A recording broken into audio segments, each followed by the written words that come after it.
Cathie Wood from ARK Invest just dropped a new report showing that contrary to what the press has been saying, electric vehicles are dying technology. In fact, the opposite is true, and new data shows EVs are likely to derail gas cars. While it's true that the hybrids that legacy automakers seem to favor are selling more than gas cars, they are just interim technologies, as automakers have not made progress reducing their prices. We'll take a look at that full report, including what's happening in the Chinese market. Second, Tesla Senior Vice President Grace Tao announced and confirmed that more than 95% of Model 3 and the new Model Y parts manufactured in Giga Shanghai are manufactured in China. And a new video from a Chinese blogger shows that some Chinese automakers are not as truthful as they should be. Finally, Amazon's Zoox robotaxi unit has had to issue a software recall after a recent crash in Las Vegas. We've got Brian White joining us, one of my favorite Tesla retail analysts. He's got a YouTube channel called FutureAza. Thank you so much for joining us, Brian. These are all big stories. I don't know where you're going to start, but I'm excited. We're going to start with Cathie Wood, ARK Invest. Of course we will. They've got great research, and we've got to, listen to them and take a look at what they publish here. So this is Cathie Wood, ARK Invest, a big Tesla investor, of course. In our view, electric vehicles will continue to take share from gas-powered vehicles globally, as they did throughout 2024 and the first quarter of 2025. Great perspective. It's kind of funny that this is still debated. You might not believe this is the case if you've been reading almost any news media out there. Brian, yesterday I took a look at Google News, and I know you do this. I know you follow the news very closely. And in fact, you track it to see sentiment of Tesla or not. 23 news articles on the first page of Google News. All of them, except for one, was neutral. The rest of them were saying things like Tesla sales have fallen off the cliff, Europe, all these things. Elon said this, Elon said that. So electric vehicles are likely to derail gas-powered vehicles. In the last 18 months, the press has featured electric vehicles as a dying technology. Journalists have described EVs at the end of the road, a dead end as they run out of power, massive disappointment. Take a look at all this. You know this. You track this so well. Thoughts on this? Okay, so we've got two parts here. We've got the media and then the people who read the media, or you could call them social media. The media is everything is a bubble. The US media is a bubble. Social media is bubbles within bubbles. And if all I see is me and my friends, I'm not going to get a very wide picture of what's really going on. So I'm going to rely on the media and social media. And in the US, they're saying EVs are dead. It is over. And I get a lot of people on social media and in the comments rejoicing, oh, thank goodness it's over. And I say, no, not thank goodness. You should be worried, because what this means is if it retracts in the US or even just flattens in the US, that means the big three are sacrificing every international market to someone else, to the Europeans, to the Chinese, maybe to the Japanese, if they ever figure out that this is actually happening. In Europe, EV adoption is up 53% year over year. In China, they've broken 50% market share.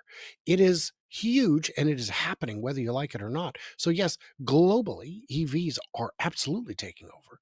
And just like as goes California, so goes the nation with climate policy, manufacturers don't want to make two different versions of the same car. They want to make one car and sell it everywhere. So when California would tighten their restrictions on emissions, the entire country would get that car. They're not going to make a separate California variant. It's too expensive. So we need the legacy guys to understand that this is happening. This has already happened. They are the dead man walking, and the market share is continuing to climb globally. And I just got back from China at the Shanghai Auto Show, which is over 13 million square feet. To give you an idea how big that is, if you've ever been to the Las Vegas Convention Center, where things like CES are held, that's only about 4 million square feet. It's 3 times the size of the Vegas Convention Center. They were chocked to the gills with electric vehicles. There were still a handful of gas vehicles, but they were off-road types. And there were a handful of hybrids, but they were special use vehicles, like executive vans, and they would still have 200, 300 miles of pure electric before the gas kicked in. This is, if you think it's the end of the road for EVs, you should not invest in individual stocks. You should invest in mutual funds, because you do not understand what's going on in the world well enough to manage your own funds. I appreciate that, Brian. Okay, let's take a look at the actual data here from ARK Invest report. As usual with disruptive innovation, the facts contradicted the headlines. According to the EV data reported for 2024, the tech on the road to demise is the ICE combustion engine. That's what's dying. The market share of ICE vehicles has been dropping about 5 percentage points on average per year since 2019. Ooh. Here's the data. So you can see that the dark black here is the gas cars. And you've got the hybrid, which is gray. And then the plug-in hybrid, which is the pink. And the battery, just battery only, is green. So as of, you can see here, 2019. How do you look at this chart and not understand what the next 3, 4, 10 bars are going to look like? Yeah. This is global sales. It's pretty clear that, these things are taking over. It's interesting, of course, you got the rise of the plug-in hybrid and the hybrids. That's temporary. That's what these guys are saying. So let's explain why they think that that's temporary. So BEVs and plug-in hybrids continue to gain traction and replacing aging gas-powered cars. The imminent decline and eventual phase-out of ICE vehicles will become increasingly clear, even to the journalists. EV naysayers often argue that plug-in hybrid electric vehicles have gained share at the expense of battery electric vehicles. While it's true that they've gained more relative share than BEVs in 2024, BEVs have grown at a faster overall pace over the past decade. It's interim technology. You got these gas car companies pushing it, but it's ridiculous to think that these things are going to succeed. You got two drivetrains. They've not been able to produce it at affordable price points, and that's the critical thing. It's really just adding on to it. So if you look at the annual global sales and market penetration, this is market penetration. You can see that it's actually the battery electric vehicles that are taking over, and you do have this, but it's the PHEVs are there. So they think that the legacy automakers are enjoying what we believe will be short-term gains from hybrids, likely to face long-term peril as innovative rivals harness the declining cost curves. So these battery electric vehicles, they'll continue to go down. They'll become less expensive. Meanwhile, they've not been able to make a hybrid less expensive than a battery electric vehicle, because guess what? They can say all they want, but it's just tricking you at this point. It's and then two the Chinese drivetrains for the price of two.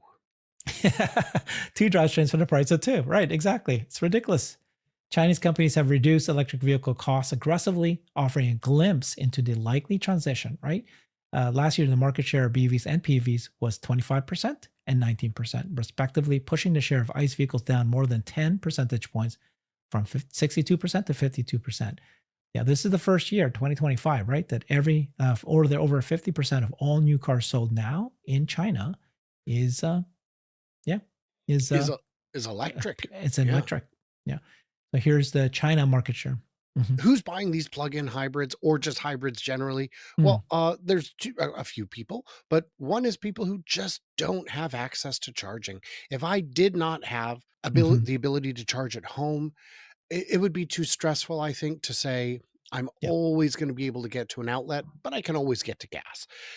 It's a gateway drug. A lot of people I know who are active in the communities that I participate in, the EV communities, started with a hybrid because it was either the only affordable choice at the time, or it just better suited what they thought were their needs. And then they would gamify it and say, boy, I really don't want my gas motor to kick in today. Let's see if I can drive gentle enough, regen enough, charge up enough before I leave to make it happen.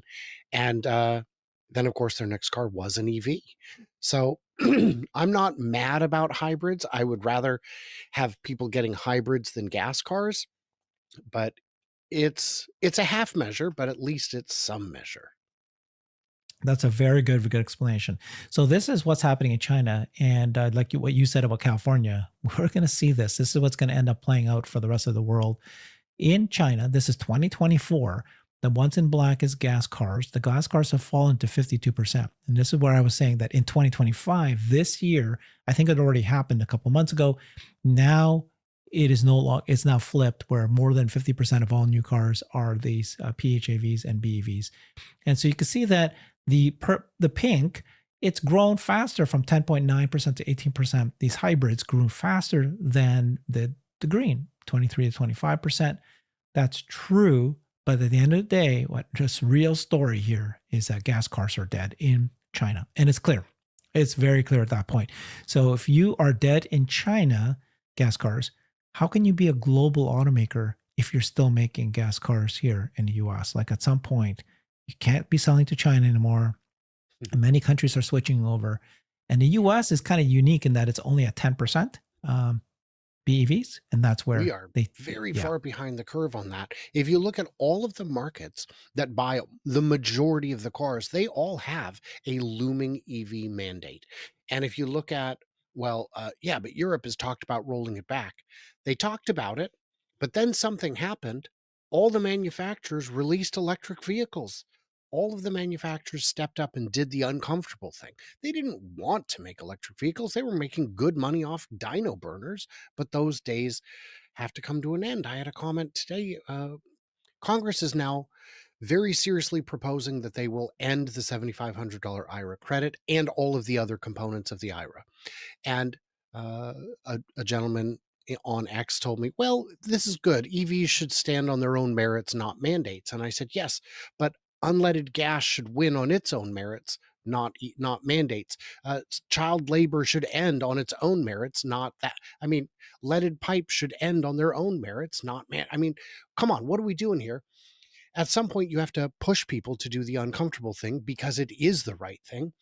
And if we want to retreat from this war, the transition to electric vehicles, we can, but we're going to have to sacrifice our own manufacturing companies. The big three will die if they do not electrify, because that is what the world is buying. No amount of protectionist policies will protect us overseas in those markets.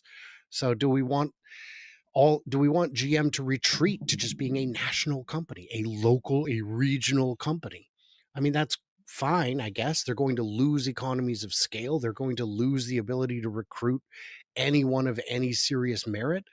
It's going to be a self-inflicted wound. And for that matter, if the battery credit is revoked, if the IRA is revoked and or the battery credit is revoked, we are in for a world of hurt in terms of electrification. We will be forfeiting our position as a leader in the world in technology. Okay, so first of all, mic drop. great, great points there. A couple things, though. I think that number one, I'm not worried about these, mandates, government mandates. The electric vehicle as a product is better. It's cheaper, and the costs are continuing to go down. We're at that point where you don't need these mandates. It's already done. It's proven. This is going to be a better tech. But you're right about the US makers. They've already lost their market share in China. They're already out of China. They're no longer global. But if they do introduce, which is great, or stupid, if the United States decides to reduce incentives for American cars, but the other countries, they're increasing incentives for electric vehicles. That's smart cars. It's like equivalent to smartphone versus dumb phone. And you're just not doing your automakers any favor by not promoting the smartphone, in this case, a smart car. So this is going to be a leadership by these other car companies. The trick in the US is that our carrots and sticks are all out of whack. Exactly. In other countries, Yep. they disincentivize Yep. fossil fuel use. We don't. We subsidize it. They That's why our need to gas do is that so much here cheaper. because they're going to die. And so if they don't do it, they need to sort of keep them alive. And so And that's the why they trick can't. is people said, Elon said EVs shouldn't have subsidies, shouldn't have any kind of help. And I said, no, Elon said no cars should have subsidies. Yeah. If you want to get rid of the EV subsidies, get rid of the gas subsidies first. Do it at the same time. They're never going to get rid of the gas subsidies, but they will. They are working overtime to get rid of the EV help. Yep. And that will hurt adoption plain and I mean, there is no you can't just bump the price of a car 7,500 and expect the sales to remain even flat. They will not remain flat. Look at Canada. The tariffs came in. It's still a fantastic car. Nobody's buying them because they're 90 grand. So there's No, agreed. Yeah. it's there's a lot of people trying to find a silver lining. I've saw people say, "Well, but Tesla will just find a way to reduce their cost by 7,500." Blah. That's I oh, think they'll. I do think so. I I do think see it'll that. happen. It's Well, just yes, slower but now, but it will happen. yeah, Yep. And it's so does ARK Invest. They said that Tesla's announced plans to introduce a lower cost EV model this quarter, which could turbocharge EV demand beyond China. In our view, BEVs are on course to deliver the most performant, lowest price transportation solution in the world. Yeah, they'll keep going down. It will slow it down. And I don't agree with the removing the EV credit, but it is what it is. We'll see. So this is, yeah, just a confirmation of this chart that says that in China, 26% of cars sold last year were fully electric already. That's a lot, and it's over. Pretty well done. You were just there. So this is Grace Tao, Senior Vice President, Global Sales in China. She, was out and she made two big comments. The first one she said is that more than 95% of Model 3 and the new Model Y parts manufactured in Gig Shanghai are both manufactured in China. Let's watch what she said here. 你知道吗？特斯拉上海超级工厂生产的 Model 3跟换新 Model Y 的国产化率已经超过了Yeah, 95%。I you can probably subtitled it. mute it because it does have music and it's in Chinese. And he says here that they are made in China. All at Tesla, we're committed to developing products globally with actively building a localized supply chain. We believe that dedicated investment in our products and provide users with the highest level of safety and ensure that they drive a Tesla that offers exceptional value. This is Tesla. This is made in China. So they just came out and she reiterated that, listen, 95% of all the parts for the Model 3 and Model Y, they're all made in Shanghai. They're Locally. all made locally. Yep. Yeah. So she needed to come out and make sure people are aware of that. I think it's a message to the Chinese government, a message to people who think that Tesla is going to be affected by the tariffs. They're not. I keep explaining it to my friends. Yeah. They keep thinking that Tesla's in trouble, and I'm like, wait, do you understand that Giga Shanghai makes the cars, and 95% of the suppliers that make it are Chinese? So why would the Chinese government say, "Get out of here, Tesla"? And they're just going to shoot themselves in the foot. It's all their companies, all the suppliers that will lose their business, not Tesla. I can't tell you how many haters I've gotten in the comments of my videos since I've been to China saying, well, Tesla gets cajillions in subsidies from China. No, they don't. Tesla pays hundreds of millions of dollars in taxes to China. What subsidies? They paid more per acre for the land in China than they did for any of their other factories, and they don't even own the land. It's on a lease, and that lease is already 5-6 years in. They've already might as well depreciate it by 5 to 6% because that isn't their land. So there's a lot of misunderstanding. That 5% that's not Chinese parts, it doesn't say it's US parts. It probably isn't. The chips are probably coming from Taiwan. Whether that's part of China in terms of tariffs, I don't know. I know there's a lot of questions surrounding that. But that other 5% is probably sourced outside the US. So, yeah, the tariff situation wouldn't apply. This is still a very Chinese brand.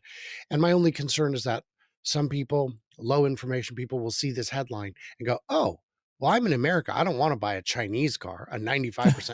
No. Not your Yeah, car. That one. I'll yeah. explain it when you're older. If you buy a car in the US, you're getting it, You're getting almost all of it manufactured in US. Yeah. yes, The most if American-made cars in the world. If you live in a country that makes Teslas and you buy that Tesla, it's a local car. Yeah. Okay, so the other news that Grace Tao came out and said, and I have no idea what this means. I needed you to help me figure this out. She said Tesla integrates over 60 Chinese suppliers into global procurement system. So according to a social media post made by the company's vice president, Tao Lin, which is Grace Tao, she said that in an effort to strengthen its global supply chain, Tesla has expanded its supplier base by welcoming these Chinese companies into its procurement system. The move was confirmed. So maybe what it means is that global procurement. So maybe it allows, cars made in the US, cars made in Europe to be able to take advantage of some of these Chinese suppliers. There are two possibilities. The less likely one is that they've just increased the number of suppliers they're using by 60. Tesla often will have more than one source for a given part. It minimizes risk, it maximizes competition. But I think your conclusion is the correct one, which is these 60 companies that we've been working with for 5, 6 years in China have parts that are so good that even if there are tariffs moving them out of the country, it makes sense to do so. They may be shipping them to Berlin or China, the U.S. rather, to for manufacturing purposes outside of just the local market. And that's Yeah, what I it sounds wonder. like to me. Yeah, I wonder if this is. It doesn't make sense, right? Because you've got tariffs going on, tariff war. But it could also be that Tesla is communicating to the government of China, saying, "Look, we are not only helping you sell your suppliers here. We're going to help them go global." Yes, and they can go to Berlin. The tariff war is a uniquely U.S. Situation. Right. So True. True. Good point. Very good point, Brian. That's why we have you here. Appreciate you're here. Thank you. So another thing that went viral in China is this blogger who was skeptical of these electric vehicles in China. He owned one is a Huawei branded avatar, and he wanted to see if this car that he bought really has a drag coefficient of 0.21 as advertised. So he took his car to a wind tunnel test and tested it, and it's 0.28 instead of 0.21. 30% more inflated than the claimed number. So now he's questioning, what about BYDs and Geelys and Xiaomi? How are those they? are really slippery numbers. I Yeah, didn't think to question them, but they don't look like sub point 0.2 drag the Model cars. S So has a drag coefficient of 0.208. These guys are saying that they're lower than Model S, but actually it's not. So again, I did the same thing where I put subtitles here. Records for drag coefficient. Even many cars in the 100,000 watt range can achieve a drag coefficient below 0.2. To me, this seems somewhat counterintuitive because it's challenging for cars in this price range to invest heavily in aerodynamics research. This field is one of the most expensive and technically demanding areas in the entire vehicle development process. So at that time, we took a newly purchased domestic electric car priced at around 300,000 yuan to one of the only 3 wind tunnels in China, the most expensive and newest one in Tianjin, to test its drag coefficient. Official claim was that this car's drag coefficient 0.21. So why don't you all take a guess at what the actual measured drag coefficient of our car turned out to be? Feel free to make a bold guess. what a beautiful car, though. So the bold guess was that it was 20%, 30% more inflated, 0.28. So yeah, Now they did just respond to that on X saying, no, it is 0.21. We will test it again I and see. we invite Elon to stand there and watch the test, which would be a real feather in their cap. But Yeah. Okay. Well, this is just a blogger and they're independent testing, so but we he don't know. did do But a real test. I mean, yeah, that's not me rigging yeah, stuff up in my garage to come right. up with. I mean, that's a real wind tunnel. Wind tunnel. Yeah. Yeah, Okay. It's interesting. just the point that you've got to be careful when you're listening to, Always, manufacturers make their yeah. claims. Yeah. Just got Take to it with a see. grain of salt. Be Yeah. skeptical when it's warranted. So Zoox robotaxi unit went and started to offer robotaxi rides, but they had to do a software recall. They had a Las Vegas crash. Good news, nobody died. It's not an issue, but 270 of its robotaxis after a crash, an unoccupied Zoox robotaxi collided with a passenger vehicle. There was no injuries in the crash, and only minor damage occurred to both vehicles. This is what a Zoox looks like. Good news, nobody was hurt, but it Nobody happened. was hurt. Yeah. The recall surrounds the defects with the vehicle's automated driving system that could cause it to inaccurately predict the movement of another car, increasing the risk of a crash, according to NHTSA. I call this no news. That's Yeah. going to happen. I mean, inaccurately predicting the future is not a crime. It's maybe it did something that you or I wouldn't. The fact that this makes the news to me is good news because it's so rare that it's newsworthy. To me, the bigger news is that Zoox has 270 vehicles out for testing. And we know they've got them registered in California and Texas. And I've seen them myself in Vegas. Uh, yeah, Zoox is Yep. really trying their best. That's great. They did pause all driverless vehicle operations while it reviewed the incident. It has since resumed operations after rolling out the software update. It was just a software update.